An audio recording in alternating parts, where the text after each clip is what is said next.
Herkese merhaba. Ben ve ailem atavatanımız olan Abhazya'yı uzun zamandır gezmeyi ve görmeyi çok istiyorduk. Fakat nasıl gidileceği hakkında bir fikrimiz yoktu. Ayrıca daha önce gidip gelenlerden duyduğumuz birçok olumsuz yorum ve izlenim vardı. Bunlar da bizi oraya gitmekte biraz tedirgin etmişti. Ama her ne olursa olsun biz gidelim, vatanımızdır, görelim. Kendi gözlerimizle karar verelim istedik.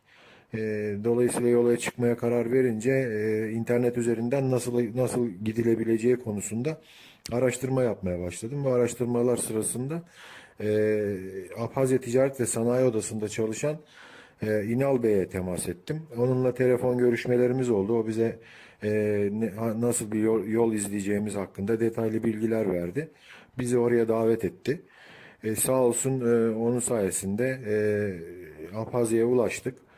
Orada ilk andan itibaren bizi karşıladı ve elinden gelen her şeyi, bütün resmi dairelerdeki işlemlerimizi, geri dönüş işlemlerimizi, her şeyimizi sonuna kadar, neticelendirene kadar uğraşarak yaptı. Kendisine çok teşekkür ediyoruz.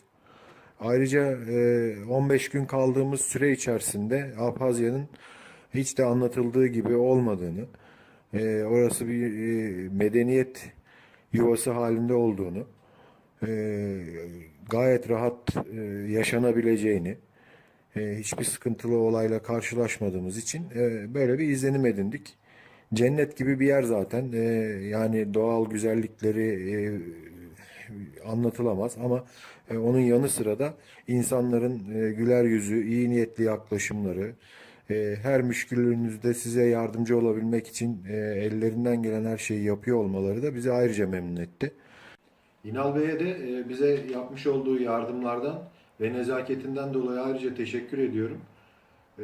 Mutlaka herkese de tavsiye ediyorum. Görülmesi gereken çok güzel bir yer.